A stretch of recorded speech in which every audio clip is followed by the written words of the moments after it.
우리 현대인은 참으로 바쁩니다. 그렇죠? 예. 뭐 편하려고 세탁기도 생기고 냉장고도 생기고 뭐 식기세척기도 생겼는데 더 바빠졌어요. 옛날에 어머니들보다 더 바빠요. 더 바빠요. 근데 우리 그리스도인들도 나름대로 먹고 살기 위해서 이리 뛰면서 저리 뛰면서 살아남을 궁리를 하느라 일상이 늘 바쁩니다. 하지만 실제로 이 바쁜 것을 왜 이렇게 바쁜가, 저를 포함해서 왜 바쁜가 보게 되면 뭐 동의할 수도 동의하지 않을 수도 있겠으나 저는 생각하기에 먼저 우리의 마음에 여유가 없다는 게 첫 번째 문제인 것 같습니다. 그 왜 여유가 없느냐 보면 1년 뒤, 2년 뒤, 심지어 5년 뒤에 예상되는 일을 현재로 끌어옵니다. 2달 뒤, 3달 뒤 일을 끌어옵니다. 심지어 내일 일도 지금 현재 와 있는 것을 보게 됩니다. 저도 벌써 오늘 일어나면 월요일 것까지 내일 오늘 예배 끝나고 내일 것 이런 고민을 하고 있습니다. 성경에는 내일 일을 내일 염려하라 그랬는데 우리 염려하는 건 아니나 여러분 사실 어느새 그것이 해야 되냐 말아야 되냐 이런 부분에서 우리의 갈등의 문제들이 생겨를 보게 됩니다. 그러다 보니까 우리의 머릿속은 시간과 일이 가득 차 있는 것 같습니다. 과거 일부터 해서 현재까지 그리고 미래 일까지 너무 많이 차 있는 걸 보게 됩니다. 여러분 참 바쁘죠. 그러니까. 예. 근데 사실 하고 보면 별거 남은 게 없어요. 봐보세요. 일만 했어요. 근데 뭐가 남았냐 보면 남은 게 없어요. 열심히 돈 벌었어요. 근데 또 금방 사라져요. 어떻게 살아야 될까요? 여러분 당시 이스라엘 백성들도 이리 뛰고 저리 뛰면서 살아남을 궁리를 하며 열심히 살았습니다. 여러분 로마서 이야기를 보게 되면 로마서 이게 15권짜리거든요. 로마인 이야기. 거기 저 읽어봤는데 여러분 이때 당시는 여러분 식민지가 아니에요. 속국이에요. 속국은 이들의 종교, 이들의 어떤 그 정치 제도를 인정해 줍니다. 다만 내정 간섭을 하고 그리고 여기에 조공을 바치는 겁니다. 자, 어느 정도 자유가 보장되어 있어요. 그런데 디도 장군이 76년 예루살렘 성을 함락하면서 식민지가 됩니다. 그때부터 지독한 탄압이 더 시작됐던 거죠. 예. 사실은 그래서 여러분 지금 이스라엘 민족은 아시겠지만 정말 뭐요? 속국 속에서 살아가고 있어요. 나라를 사실 자기 나라를 온전히 세우지 못한 상태이기도 합니다. 예. 근데 지금 헤로드 왕도 사실은 유대인이 아닙니다. 예. 자기 민족 왕이 아니고 그 에돔족 속의 왕들이에요. 사실은. 예. 그렇게 계통이 왔었어요. 근데 여러분 열심히 살아가고 오늘 본문에 보니까 그때 예수님이 계셨어요. 예수님이 보시기에 모든 도시와 마을을 들어다녀 봤더니 그 예수님이 그들의 상태를 보니까 예수님이 고쳐주시고 복음 전파도 했는데 모두 지쳐있고 의욕을 잃은 상태, 무기력 상태에 있었다는 겁니다. 바빴어요. 여러분 현대인들이 어떤가요? 여러분 현대인들도 바쁘죠. 근데 정신병이 더 많아지고 여러분 곳곳에서 더 마음을 아파하고 호소하는 일이 더 많습니다. 예. 더 여러분 무기력하고 일은 하는데 너무 무기력하고 무표정한 이들이 너무나도 많습니다. 지쳐있고. 예. 그러니 오늘 한번 35절 36절을 보면은 우리 함께 읽어볼까요? 예수께서 모든 도시와 마을에 두루 다니사 그들의 회당에서 가르치시며 천국 복음을 전파하시며 모든 병과 모든 약한 것을 고치시니라. 무리를 보시고 불쌍히 여기시니 이는 그들이 아멘. 예수님이 제자들과 함께 다니시면서 모든 도시와 마을을 다녔대요. 그러니까 유대에 있는 지역은 다 다녔다는 말씀이거든요. 그러면서 다니시고 나서 내린 결론이 보니까 그들이 고생하며 기진했다는 거예요. 그들이 목자 없는 영과 같이 고생하며 기진했다는 거예요. 고생하고 기진한 걸 보니까 무척이나 안타까우셨던 거예요. 고생하다 기진하다는 사실 여러분 이거 의미를 좀 알아야 되는데 이게 헬라어로는 분사로 쓰였습니다. 동사로 아니고 그래서 동사와 형용사적 의미가 있는데 형용사적 의미로 보면 이들의 상태가 지금 고생하며 기진하고 있다는 거예요.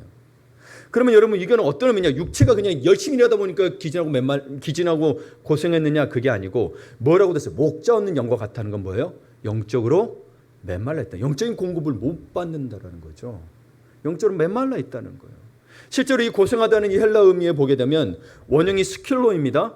근데 찢다, 가죽을 벗기다, 괴롭게 하다는 거예요. 그럼 어느 정도로 괴로운 거예요? 내 몸이 찢기도록 지금 괴롭다는 거예요. 너무 괴로운 상태란 거예요.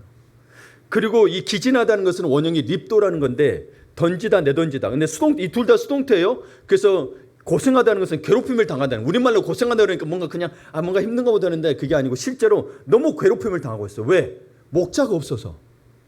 두 번째는 뭐예요? 기진하다는 것은 수동태로 되면서 내던져졌다는 거예요. 이게 영어로 보니까 NIV에 보게 되니까 they were harassed and helpless 이렇게 돼 있어요. 한국말로 그들은 괴롭힘을 당했고 무기력했다는 표현이에요. 여러분 혹시 나는 지금 무기력합니까? 여러분 이게 또 왜 영적으로 또 우리가 볼 수 있냐면 NLT로 보게 되면 they were confused 돼 있어요. confused는 정신적인 상태를 말하거든요. confused and helpless 돼 있습니다. 그래서 한국말로 하면 그들은 어찌할 바를 모르고 무기력했다는 거예요. 어찌할 바를 모르고 무기력했다는 거예요. 우리말로 고생하고 기진했다 그러니까 조금 뉘앙스가 안 오죠. 그래서 여러분 저는 참 그래도 다니면서 언어를 해놓는 게 참 감사하다는 생각이 듭니다. 더 친근을 더 의미를 더 알 수 있어요. 이게 틀렸다는 게 아니고.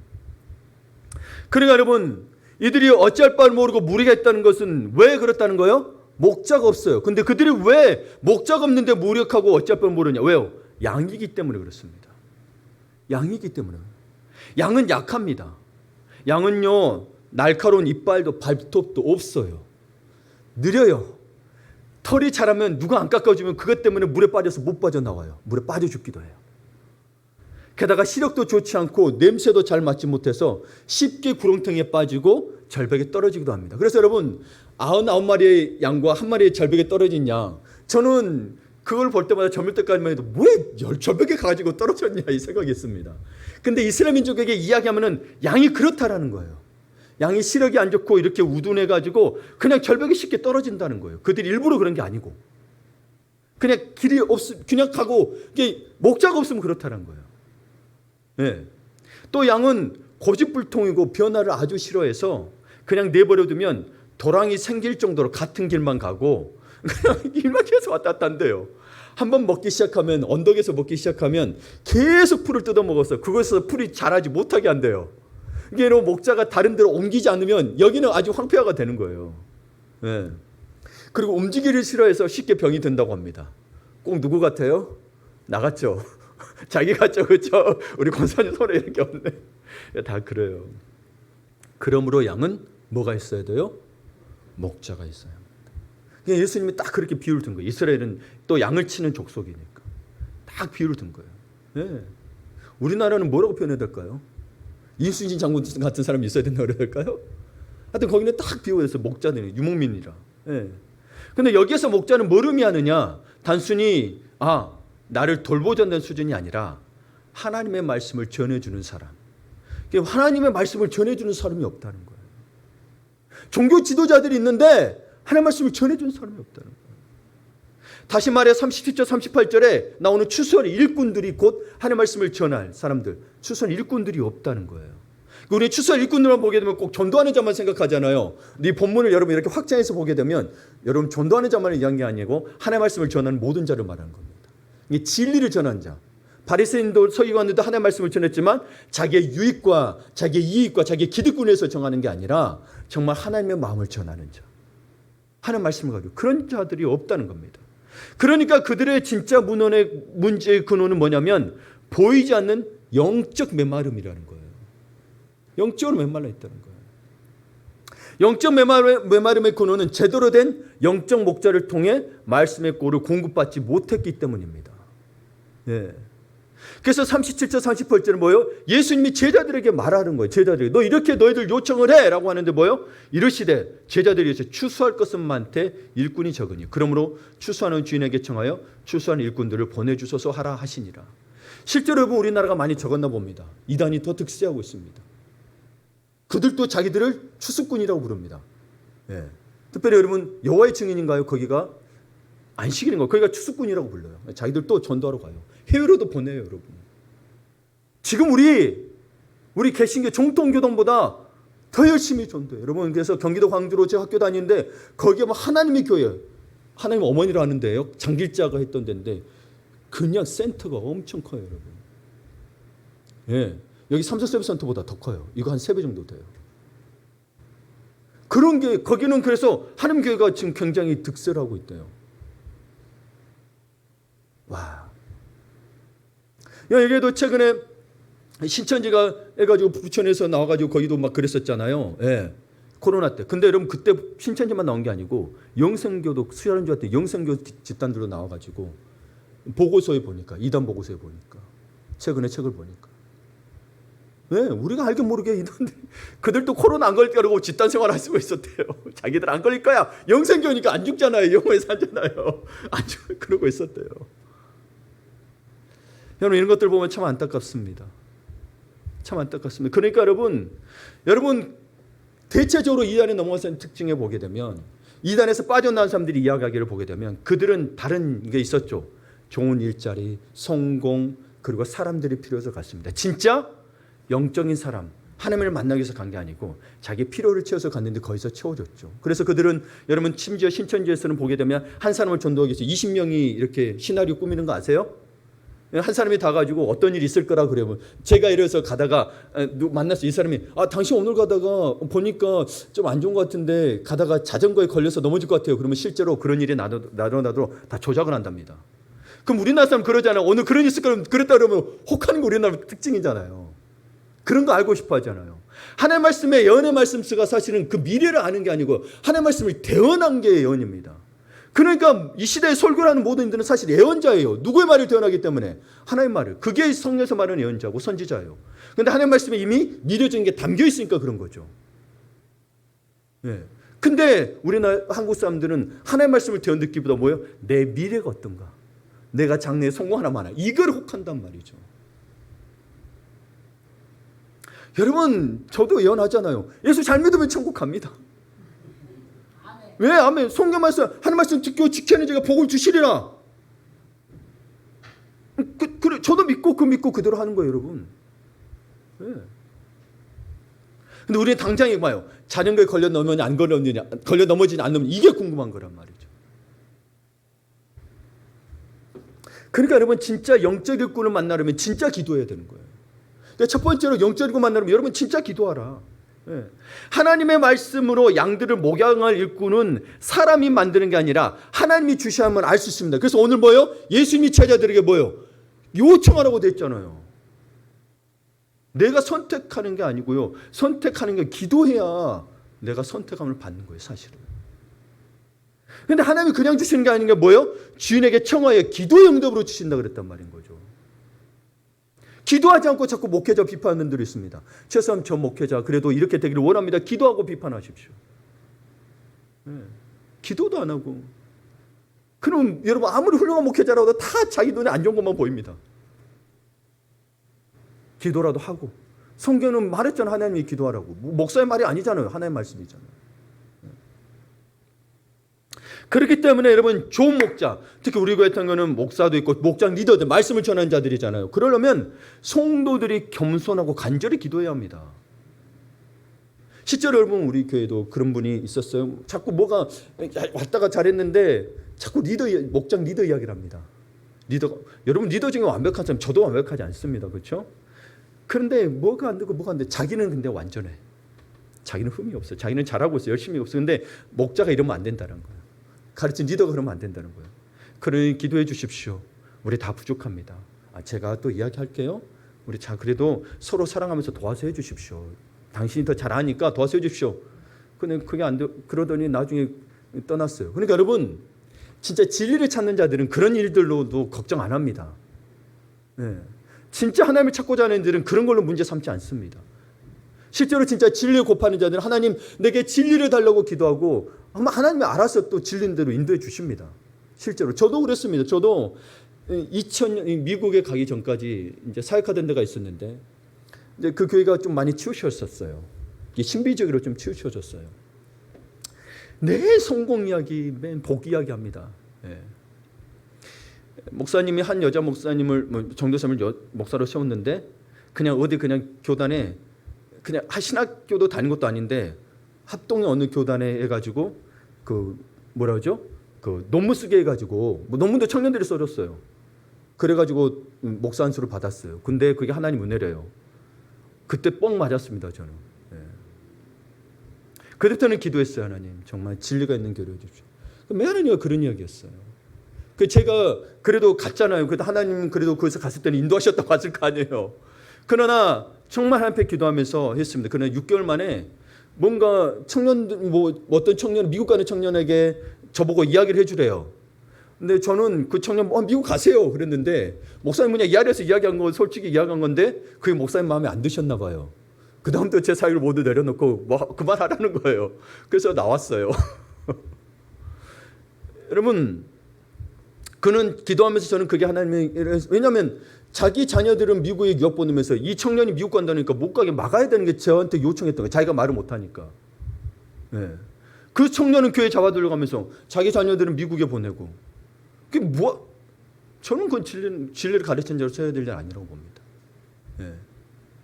그러니까 여러분 말씀도 그래서 맨 치우쳤어요. 그래서 맨 그리 치우쳐 한 이야기 또 자기가 은사 받아서 뭐 고쳤던 이야기 맨 반복해서 하는 거예요. 그래서 뭐 지금은 어떠신지는 모르겠으나 저는 기도할 수밖에 없었습니다. 제 영이 메말라 가니까 저는 살고 싶었어요. 정말 살고 싶었어요. 그래서 기도했어요. 그랬더니 하나님이 또 다른 데로 인도하시더라고요. 예. 그냥 딱 나와서 교회 안 다니는 게 아니고 다른 교회로 또 인도하셨어요. 예. 마침 어떤 목사님 만나게 하셔서 마천에 있는 교회로 가게 하셨었어요. 예. 여러분 그렇습니다. 그래서 우리가 먼저 겸손히 기도해야 됩니다. 간절히 기도해야 돼요. 정말 영적인 일꾼들, 진리를 전할 일꾼들을 위해서 기도하셔야 됩니다. 목사의 책임이 없다고는 말하지 않겠습니다. 그러나 기도하지 않는 건 여러분의 책임입니다. 예. 오래전 미국의 한인교회에서 담임 목사님을 또 청빙하려고 할 때였습니다. 그 교회는 크고 좋은 건물도 갖고 있었고 교인 숫자도 많아서 꽤 유명한 교회였습니다. 그 교회 청빙위원회 장로님들은 자기 교회에 오고 싶어서 이력서를 낸 목회자가 수십 명이 된다고 자랑했습니다. 그때 이 교회 방문했던 목사님이 이 글을 쓰신 거예요. 그 목사님이 조용히 그분들께 청빙위원회 장로님께 말했답니다. 제가 조심스럽게 말씀드리지만 그 가운데 이 교회를 위해 하나님이 예비하신 종은 아마 없을 것입니다. 이 교회 청빙위원회의 교만이 너무 큽니다. 어떻게 여러분을 목양할 담임 목사님을 모셔오면서 마치 회사 이사들이 전문 경영인 사장을 뽑는 방법으로 하려고 하십니까? 여러분의 교회가 크고 유명하다고 하여 어떤 목사든지 부르면 온다고 생각하지 마십시오. 진짜 하나님이 기름 부으신 종들은 성령의 날개 아래 숨겨져 있고 야심을 가지고 좋은 조건을 보며 교회를 옮겨 다니지 않습니다.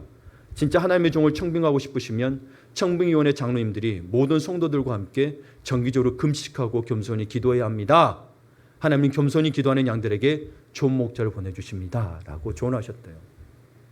전 이 말에 전적으로 동의합니다. 왜냐하면 최근 2년 전에 제가 어릴 때부터 신앙생활했던 20대 후반까지 다녔던 모 교회가 이제 처음에 원로 목사님 은퇴하셔서 1대 목사님 은퇴하셨죠. 그다음에 2대 목사님도 은퇴를 하셔서 목사님 자리가 공석이 됐어요. 은퇴하시기 전에 하려고 했는데 안 됐어요. 근데 그게 뭐 있었냐면 목회자 청빙 문제로 장님들이 두 파로 갈라진 거예요. 한쪽은 이 목사님, 한쪽은 이 목사님. 근데 저희 어머니가 지금도 그 교회 다니시는데 이야기를 해요. 예. 그럼 뭐 기도했냐, 금식 같은 거 했냐, 그런 거 전혀 없었어요. 결국은 한쪽 장로님이 떨어져 나가서 새로운 교회를 개척했습니다. 참 가슴 아픈 일이죠. 이 교회도 우리 3,000명이 넘어가는 교회였거든요. 여러분 참 기도하셔야 됩니다. 정말로.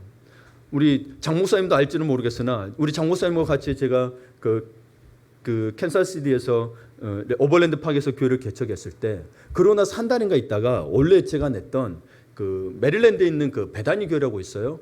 그 교회 굉장히 규모 있는 교회입니다. 거기서 연락이 왔어요. 예전에 여기 오기 전에 제가 이사를 중부로 하기 전에 동부했을 때 그 청년부에 지원을 했었거든요. 네, 어느 목사님 추천으로. 근데 그때 왔더라고. 오실 수 없냐고. 제가 과감히 거절했습니다. 오시장 무슨 말인지 모르겠으나 과감히 저는 지금 교회를 개척했습니다. 갈 수가 없습니다라고 거절했습니다. 그래서 알겠습니다 하고 받아주시더라고요. 네. 여러분 우리는 제가 왜 이야기하냐면 지금 제가 또 그 청목 문제로 학교를 다니고 있잖아요. 근데 거기에서 보게 되면 이 목사님들 또 시찰에서 난 목사님을 만나보면 어느 목사님은 그 이야기를 해요. 교회에 이제 그 목회자가 필요해서 목회자 공고를 냅니다. 그럼 공고라고 전화 오게 되면 자기 이름도 안 밝혀요. 뭐 어디 누구라고도 안 밝히고 얼마 주냐고 물어본대요. 그리고 얼마 안 맞으면 그냥 뚝 끊는데요. 요즘에 여러분 젊은 목회자 후보생들 참 마음이 아픕니다. 뭐 어른들 보고 꼰대니 라떼한다고 이야기하는데 어른들은 헌신이라도 했잖아요. 자기는 헌신도 안 하면서 맨 어른들 뭐라고 그럽니다. 이거 말도 안 됩니다, 진짜. 한국 교회가 지금 그런 상태에 있다고요. 네. 그래서 여러분 요즘 목회자들은 갈 만한 교회가 없다고 하고 교회들은 모실 만한 좋은 목회자가 없다고 영적 미스매치 현상이 한국 교회 안에 심각하다고 합니다. 글을 읽다 보니까. 어떻게 된 걸까요? 참 마음이 아픕니다. 여러분 우리는 마찬가지입니다. 여러분 목회자도 사람인 이상 여러 가지 대우와 혜택, 교회의 위치와 규모, 조건과 아이들의 교육 문제 등의 이것들을 고려하지 않을 수가 없죠. 그러나 정말 마음을 비우고 겸손히 기도하며 하나님이 부르시는 곳을 찾는 자세가 필요합니다. 여러분 이거는 여러분 교회 일꾼들도 마찬가지입니다.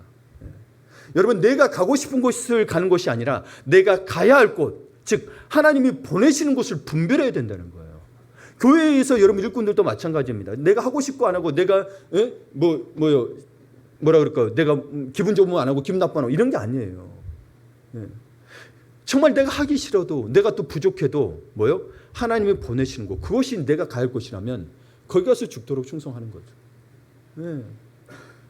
그러니까 여러분 그러기 위해서는 뭘 해야 되느냐? 내 생각이 이러니까 이렇게 내가 안 될 것 같고 내가 자격이 안 될 것 같고 내가 뭐 안 될 것 같고 뭐가 안 될 것 같고 빠지는 게 아니라 하나님 앞에서 옛날 표현으로 옛날 표현으로 엎드려서 기도하는데 다리가 저리도록 기도해야 됩니다. 옛날에 유자들이 없었잖아요. 그렇죠? 지금 교육과는 그럴 수 있습니다. 저도 어릴 때 여러분 다리가 저리도록 기도했습니다. 길게 하면 30분 동안도 버텨봐요. 젊은 나이에. 그러다가도 다리 들고 뻗었다가 기도하고 그렇게 기도했습니다. 그럼 뭔지 모르고 기도했을지라도 하나님이 인도하셨다라는 거예요. 그래서 지금 이 자리까지 와 있는 겁니다.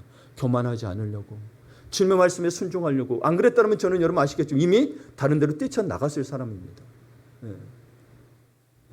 그래서 여러분 목양실에도 저는 기도 의자가 있어요.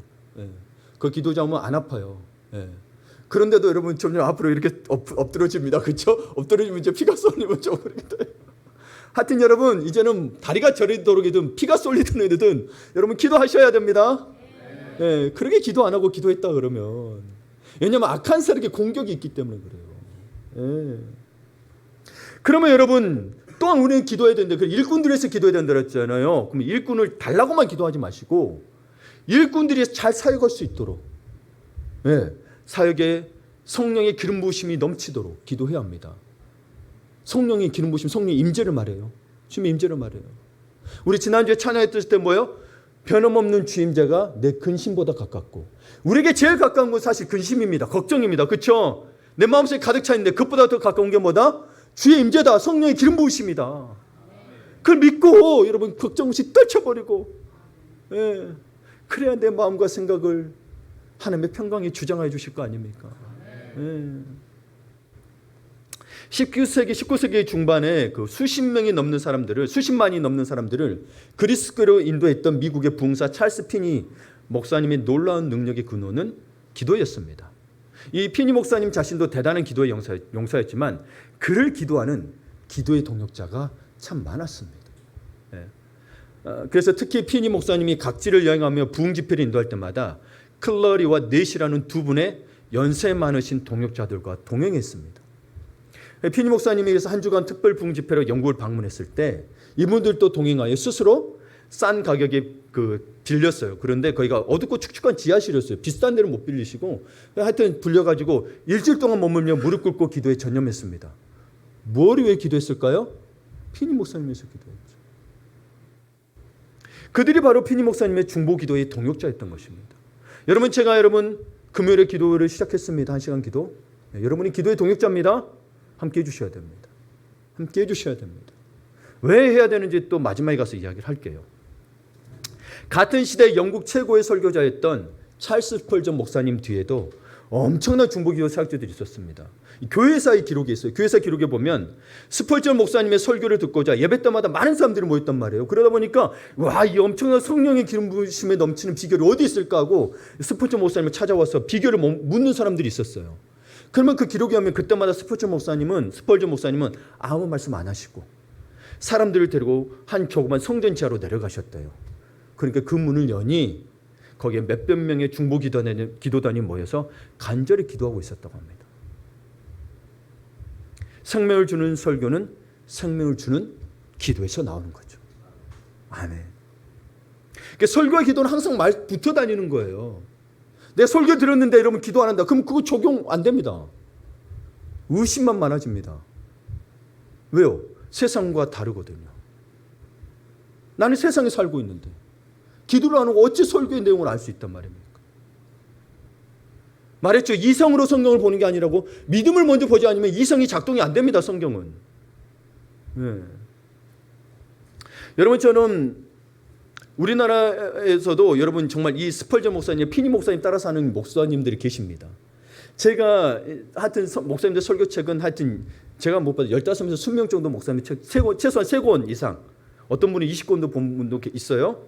근데 그 책을 읽으면서 그래도 성경적이다. 그래도 이분들 조금 각다 차이가 있는데 교단에 상관없이 이분들의 참 말씀을 보면서 어떤 패턴도 다르고 어떤 형식도 다를 수 있어요. 근데 은혜를 받았다는 분들이 계세요. 뭐 오카노 목사님, 하영조 목사님, 이동호 목사님, 유기성 목사님, 송태구 목사님, 한홍 목사님, 김서택, 안호성, 조정민, 화정부. 여기에 침례교, 순복음, 합동, 통합 다 들어있습니다. 감리교도 들어있습니다. 다 봅니다. 근데 이분들 책을 보다 보면 다 누군가가 기도해 줬다는 게 느껴집니다. 근데 여기 스펄전 목사님처럼 예배 때나 이럴 때 기도단이 있고 중보교단이 있다고 밝히는 목사님이 이동호 목사님, 유기성 목사님, 송태우 목사님, 한우 목사님이 책에서 밝히고 있습니다. 자기도 그렇게 기도해 준 사람들이 있더라고요. 그러니까 그분들의 글을 읽으면서 느끼는 것은 목사가 하라고 해서 억지로 한 것이 아니라 자발적으로 모여 기도에 힘썼다는 것을 알 수 있습니다. 여러분 자발적으로 모여야 됩니다. 저는 그걸 가르치기 위해서 여러분 기도 모임 하자고 하는 겁니다. 새벽기도에 저도 쉴 수 있습니다. 근데 뭐요? 여러분 계속 가르치기 위해서 하는 겁니다. 여러분을 위해서입니다. 또 저를 위해서입니다. 예. 그러니 모든 하나님의 종들의 뒤에는 이렇게 기도의 짐을 나눠주는 기도의 용사들이 있어야 합니다. 예, 그러니 여러분 리더십에 대해서 여러분이 뭐라고 이야기할 때도 여러분 이 정도 기도하고 뒤에서라도 좀 뭐라고 하시면 봐줄게요. 근데 기도도 안 하는 것은 저는 따지고 들 겁니다. 실제로 따지고 듭니다. 예. 저기 나가서도 말해도 같이 테니스를 치다 보고 교회에 대해서 한다 그러면 저는 당당히 이야기합니다. 예. 그렇게 이야기하지 마시라고. 그거는 틀린 거라고. 왜냐하면 여러분 세상 사람들은 하나님에서 모르기 때문에 교회나 목사를 무시하고 아예 이야기합니다. 저는 그게 싫다라는 게 아니고 그 무시함이 이미 그들은 복음에 들을 수 없기 때문에 그렇습니다. 그럼 고쳐줘야 된다고 저는 생각하는 사람입니다. 두렵지 않습니다. 예. 제가 목사라는 이야기를 들어서 뭘 하겠습니까? 근데 저보고 갑자기 김영평 씨, 김일수 그럽니다. 근데 이분이 근데 너무 잘난치 않은 분이에요. 다른 사람들도 맨 지적질하는 사람이에요. 그럼 대놓고 그럽니다. 저한테 목사라고 붙이십시오. 저도 당신에게 사장님이라고 사장을 붙이잖아요. 한 말 안 하세요. 그럼 옆에서 거둡니다, 다들. 네. 아유, 그럼 목사라고 붙여야죠. 제가 그랬고 왜 백수처럼 부르냐고. 여러분 이게 뭐냐면 제가 목사인 게 이미 알고 있어요. 그전에 목사라고 불렀어요. 근데 갑자기 씨라고 부르는 거예요. 그건 이미 교회를 무시하고 저는 하나님 무시한다고 생각합니다. 네. 당당히 이야기합니다. 네. 왜냐하면 그분은 다른 사람까지 무시하거든요. 왜냐하면 다른 사람이 저보고 김영태 씨라고 하는 사람이 있어요. 저 그 사람과 한 말도 안 했어요. 이분에게만 그런 거예요. 네. 그분은 참 몰라요. 그분은 그 교회도 한 번도 가본 적 없고 그분은 농사꾼이고 그분은 정말 뭘 모르는 사람이기 때문에 그냥 그런가 보다 해요. 근데 그렇지 않은 분이 그럴 때는 저는 저를 대변합니다. 핍박받을 각오를 하고. 네. 근데 그렇게 할 수 있는 이유가 뭐다? 여러분이 기도해 주시기 때문에. 저도 겁 많고요. 저도 두렵습니다. 나이 먹을수록 겁이 더 많아지잖아요. 다 아시잖아요. 기도해 주셔서. 그래야 교회가 무시해야 될 곳이 아니구나. 그리고 제가 거기서 절대 나쁜 행동 안 하거든요. 오히려 밥도 사주고.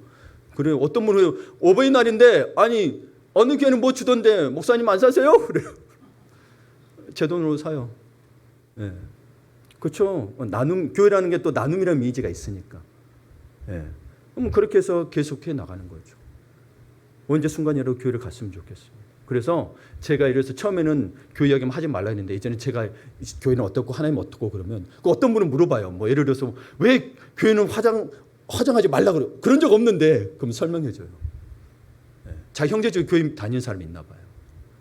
네. 저는 그렇게 해서 복음이 계속 들어간다고 생각합니다. 네.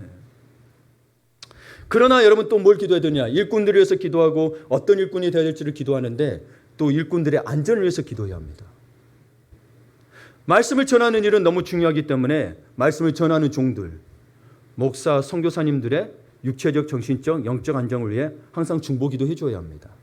그래서 우리 금요일에 선교사님들 기도하죠. 우크라이나의 차하영 선교사님, 네팔의 전윤재 선교사님, 말레이시아의 정유천 선교사님, 그리고 한국의 장현희 선교사님. 여러분 기도해야 합니다. 네. 1960년 아프리카 케냐에서 마오마오 폭동이 일어났을 때 일입니다. 이때 수많은 케냐인과 선교사님 분들이 살해되는 끔찍한 일들이 일어났습니다. 어느 날 그때 있을 때 매트 히긴스 선교사 부부께서 폭동이 일어난 마우마우 지역 중심부를 통과하여 수도 나이로비로 돌아오고 있었어요. 그런데 나이로비 밖 17마일 지점에서 갑자기 차가 멈춰선 거예요. 히긴스 선교사님은 어둠 속에서 차를 고치려고 했으나 시동이 안 걸리니까, 빛이 없으니까 못 고쳤어요. 그래서 히긴스 부부는 결국 그 위험 지역에서 밤을 보내는 수밖에 없었습니다. 두려우니까 말씀을 암송하며 기도하는 가운데 보다 보니까 하나님의 평안을 주셔서 밤을 잘 보냈대요. 그래서 아침이 돼가지고 차를 수지할 수 있어가지고 이제 차를 해가지고 몰고 오다가 한 교회를 발견해서 차를 세웠더니, 좀 쉬어갈 거면서 세웠더니 마침 그곳 목사님이 아는 사람이었던 거예요. 그래서 그분이 반갑게 선교사 부부를 맞이하면서 아침을 대접했습니다. 아침 식사를 하고 있는데 밖에서 무슨 소리가 나는 거예요. 그래서 목사님이 나가서 보았더니 험상궂게 생긴 한 사람이 덜덜 떨면서 밖에 세우던 선교사 부부의 차를 가리키면서 뭐라고 한참 말하더니 막 땅에 엎드려 울더래요. 그래서 히긴스 선교사님이 무슨 일이냐고 물었더니 그 교회 목사님이 너무 놀랐다는 표정으로 이렇게 이야기하는 거예요. 이 사람은 마우마우 폭동에 가담했던 사람인데 어젯밤에 저 차가 고장나서 멈춰서 있는 것을 보고 동료 서너 명과 함께 흉기를 들고 접근했답니다. 그런데 가까이 가보니까 16명이나 되는 무서운 거인들이 자동차 주변을 지키고 있어 그냥 도망갔었답니다. 그런데 오늘 우리 이 교회에 주차되는 것을 보고 이 차를 보고 이 차의 주인이 누구냐고 물었어 했더니 선교사님 차라고 했더니 너무 놀라서 자기를 용서해달라고 빌고 있는 거래요. 너무 놀라서. 히긴스 선교사 부부께서는 너무 놀라기도 했고 이걸 어떻게 받아야 될지 몰라서 아무 말도 하지 않았대요. 그날 그를 집으로 차를 몰고 돌아와서 있는데 이제 히긴스 선교사 부모님을 방송했던 미국에 있는 교회 목사님에서 전화가 온 거예요. 미국 목사님이겠죠. 영어로 이야기했을 거예요. 어젯밤에 위험을 겪지 않았냐는 거예요. 왜 그러냐고 물으니까 어젯밤에 갑자기 선교부 성도들이 히긴스 부부를 위해 기도하겠다는 강한 부담감을 느껴서 모두 교회에 모여서 결사적으로 중보기도했다는 거예요. 그 이야기를 듣는 순간 히긴스 선교사님 마음이 그때서야 떨리더래요. 그래서 물었어요. 혹시 중보기도로 모인 사람들이 16명이었나요? 그자 건너편의 목사님도 놀라운 말로 이야기하는 거예요. 놀라운 목소리로. 아니 그걸 어떻게 하셨느냐고. 저까지 포함해서 정확히 16명이었다는 거예요. 와. 여러분 이런 이야기들은 사실 선교사님 이야기들에서 많이 나옵니다. 제가 간증책들을 보고 또 그리고 뭐 예수전달의 조이 도우슨의 책을 보게 되면 이 중보기도자들의 기도를 통해서 이런 일들이 다반사로 일어나고 있다는 걸 저는 압니다. 이게 한 번 있는 일들이 아니에요. 그러니까 하나님의 일꾼들에게는 마귀의 공격이 끊이질 않아요. 그런데 기도를 지원받는 하나님의 일꾼 주변에는 이렇게 육체적, 정신적, 영적 보험이 형성돼서 마귀가 함부로 공격하지 못하더라는 거죠. 그렇죠? 여러분. 그러니 여러분 복음을 전하는 주의 종들은 사람의 얼굴을 두려워하는 마음이 생기려고 할 때는 물론 그 두려움을 믿음으로 물려쳐야 됩니다. 그리고 기도해야죠. 그리고 또 누가 기도해 줘야 돼요? 여러분이. 성도들이 그런 두려움을 극복할 수 있도록 기도로 도와야 합니다. 목사라고 다 담대한 거 아니에요, 여러분. 목사도 무섭습니다. 무서워요, 여러분. 오히려 영적으로 내달렸기 때문에 어떤 공격을 당할지 모릅니다. 왜냐하면 그리고 여러분 우리는 폭력을 쓰면 또 안 되잖아요. 우리 성격대로 가서 싸워버리면 두렵지 않을 수 있겠는데 가서 권투라도 배우고 하면 좋겠는데 우리는 또 폭력을 쓰면 안 된단 말이에요. 그러니까 여러분 사실 여러분 기도로 도와주어야 합니다.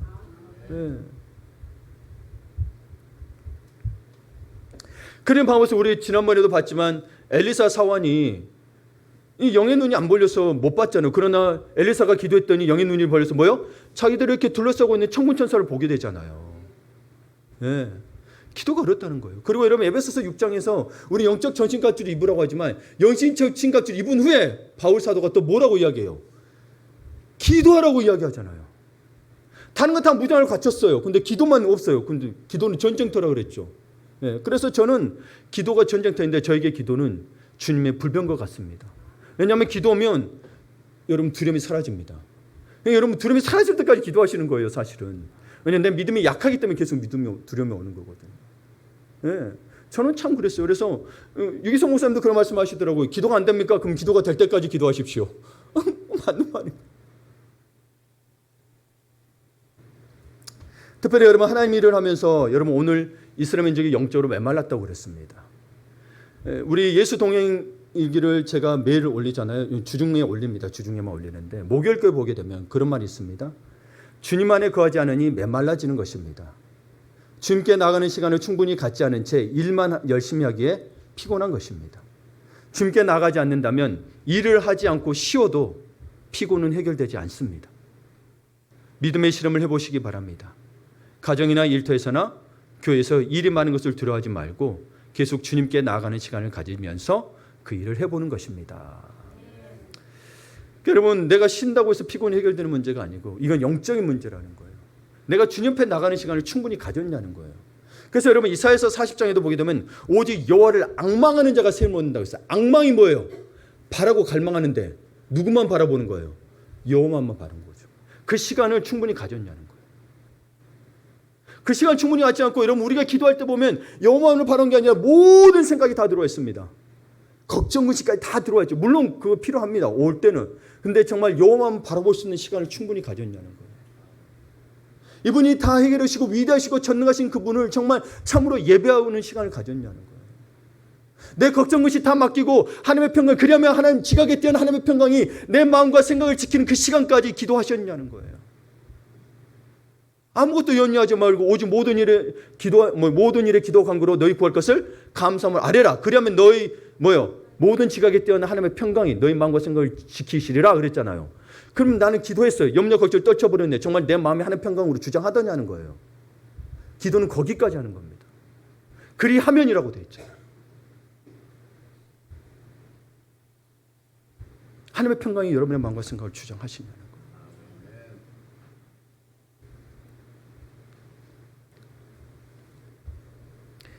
교회 크기와는 상관없습니다.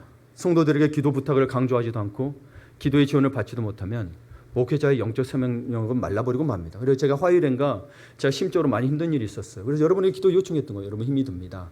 특히 사역에 대한 부분들, 우리 저와 제 아내에게 자꾸 집중되는 것들에 대해서 기도해달라고 부탁을 했습니다. 하나님이 또 인도해 주시고 잘 해결됐습니다. 참 감사한 일. 여러분, 기도하지 않으면 아무리 제가 말씀을 전하는 사람이라고 해도 마귀의 작은 유혹과 시험에도 휘청거리게 됩니다. 왜냐하면 기도 자체가 영적 전쟁에서 승리하는 거기 때문에. 사는 성도 여러분, 추수하는 오늘 38절을 보게 되면 추수하는 주인에게 청하여 추수할 일꾼들을 보내주소서라고 예수님이 제자들에게 가르치신 기도입니다. 여러분은 그냥 일꾼들만 보내달라고 기도할 겁니까? 아니면 어떤 추수할 일꾼을 보내달라고 기도하실 겁니까? 여러분의 바람대로가 아니라 성경에 보니 정말 어느 일꾼은 어떻게 하겠다는 거 아시겠죠? 여러분, 세상의 리더십을 가지고 바라보지 마시고 교회에는 말씀 전하는 자들은 세상의 리더십이 아니고 진리 가운데 서 있지 않으면 절대 안 됩니다. 만약 여러분이나 혹은 제가 영적으로 메마른 일꾼이라면 전혀 기도하지 않는 교회일 것입니다.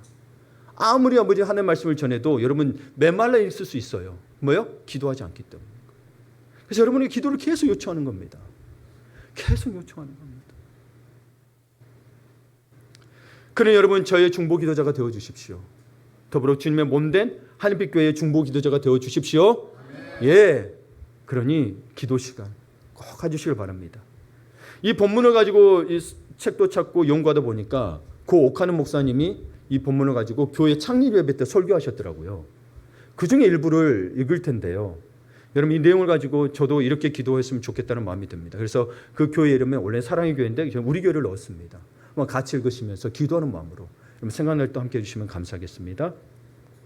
예수님이 각 성과 촌에 두루 다니시면서 회당에서 가르치시고 천국 복음을 전파하시고 모든 병과 약한 것을 고치셨듯이 하늘빛 교회도 예수님께서 지상에 계시면서 하셨던 이 세 가지 사역을 계승하는 교회가 되게 하옵소서.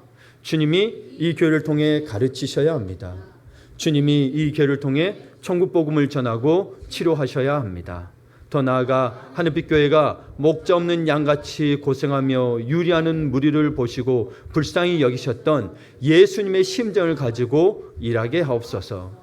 이 세상 사람들을 볼 때 그 홀 좋은 외모를 가지고 판단하지 말고 그 영원히 목자 없는 양처럼 방황하는 그 처량한 모습을 보고 그들을 불쌍히 여기면서 사역하게 하옵소서. 추수할 것은 많되 추수할 일꾼이 적으니 추수하는 주인에게 일꾼을 보내어 달라고 청하라고 하시는 주님의 비전이 하늘빛 교회의 비전이 되게 하옵소서. 예수님은 이 세상을 추수를 기다리는 가을 들녘으로 보았습니다. 당장 베어드리지 아니하면 곡식은 다 떨어져 썩어버리고 말 것입니다. 이 세상에 있는 사람들은 모두 복음으로 구원해서 하나님의 나라로 인도하지 아니하면 영원히 멸망받을 수밖에 없는 불쌍한 존재들입니다. 그러므로 이 세상을 빨리 구원해야 됩니다. 그런데 이 일을 위해서는 반드시 일꾼이 필요합니다. 주님, 하늘빛 교회는 주님이 원하시는 일꾼들을 많이 키우고 배출하는 교회가 되게 하옵소서. 아멘. 우리 서로 기도로 지원합시다. 저도 여러분을 위해서 늘 새벽마다 기도합니다. 여러분도 저를 위해서 기도해 주십시오. 말씀을 마무리 짓습니다. 히브리서 13장 17절을 세 번으로 보게 되면 함께 볼까요? 여러분의 지도자들의 말을 고지 듣고 그들에게 복종하십시오. 그들은 여러분의 영혼을 지키는 사람들이요 이를 장차 하나님께 보고 드릴 사람들입니다. 그러므로 여러분은 그들이 기쁜 마음으로 이 일을 하게 하고 탄식하면서 하지 않게 해 주십시오. 그들이 탄식하면서 일하는 것은 여러분에게 유익이 되지 못합니다. 그렇죠? 예. 목회가 정말 쉽지 않은 일이지만 그래도 성도분들이 격려해주고 순종하며 기도해주면 목회자들은 힘이 나고 기뻐서 목회할 수 있다고 다 말합니다. 예, 다 말합니다. 그래 여러분 보세요. 보게 되면 탄식하면서 하지 않게 해달라는 거죠. 그럼 뭐요? 목회자가 행복해야 된다는 거죠. 기쁜 마음으로 일을 할 수 있게 해달라고 했단 말이죠. 그렇게 행복해야 목양받는 성도들도 행복할 것입니다. 그래서 여러분 뭐 많은 것을 달라 금이가 아니고 목회자들은 성도들의 중보기도가 꼭 필요하다는 거예요. 그럼 제게 좋은 옷 주고 맛있는 거 준다고 해서 잠깐 좋을 수는 있습니다. 근데 기도하지 않고 그런다면 큰 의미가 없어요. 여러분 요즘 시대가 여러분 먹을 게 없어서 굶은 시대입니까? 옛날 목회자처럼 성미를 줘야 먹는 아니잖아요, 여러분. 저도 여러분 비싼 거에 사 먹을 수 있습니다. 근데 때론 여러분에게 예를 들어서 대접받거나 하는 이유들은 저를 생각하고 저의 말을 들으면서 함께해서 기도를 하는 마음, 기도해달라는 마음인 거고 함께 사역에 동참해달라는 의미인 거지. 여러분 못 먹어서 그럴까요? 아니죠? 그렇죠? 아니에요, 여러분. 근데 늘 주셔서 감사해요. 감사해요. 받는 것도 여러분 겸손하고 은혜가 되는 거니까. 여러분 사도 바울은 이 이야기를 하면서 히브리서를 사도 바울이 썼다 학자들의 대체적인 이야기지만 여러분 하여튼간에 사도 바울이 히브리서를 썼다 할지 않을지라도 사도 바울의 서신서들을 보게 되면 사도 바울이 세운 교회들 내에서는 너무나도 많은 영적 경고를 받았습니다. 자기가 세운 교회인데 거기에서 영적 경고를 받았어요. 사도가 아니네, 저 사람은 진리를 전하는 자가 아니네, 예전에 뭐요? 기독교를 죽이는 자네 하면서 계속 공격했습니다. 그래서 목회를 그만둘 지경까지 갔지만 신실한 교인들의 중보기도로 다시 살아날 수 있었습니다. 여러분 바울처럼 훌륭한 목회자가 그토록 절실히 성도들의 기도에 의존하며 목회했다면 에베소서 6장에서도 전신갑주를 입은 후에 성도들에게 요청하고 있는 거예요. 기도하라! 나를 위해서 기도해달라고 요청하고 있는 거예요. 봐보세요. 영적 전쟁에서도. 그러니 여러분 저같이 부족한 목회자들은 얼마나 더 많이 성도들의 기도에 의존해야겠어요. 자 그럼 봅시다 여러분.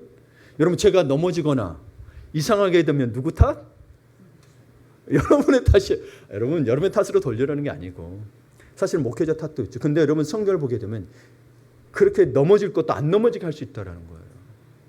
그러니까 90%는 누구 탓? 여러분 탓이에요? 저 여러분에게 물을 거예요. 제가 이상하게 되면 제가 여러분에게 정죄하는 게 아니고 이렇게 하는 이유는 뭐예요? 기도해달라고. 기도해달라는 거 여러분 하나 안 해도 제가 어떻게 알겠습니까? 그렇죠? 기도해달라고. 기도 쉬면 안 돼요. 네. 기도 쉬면 제가 무서워져요. 저도. 그러니까 일상에서도 하시겠지만 새벽 기도에 그리고 금요일 저녁이면 기도합니다. 그리고 꽤 긴 기도 제목이 카톡에도 올려줍니다. 한 5장 되나요? 여러분 개인 거 빼면은 교회 사이까지 하면 3장에서 4장 매주 더 늘어나고 있죠. 더 늘어날 거예요. 왜냐하면 기도는 영의 숨, 호흡이라고 그랬단 말이에요. 기도해야 합니다.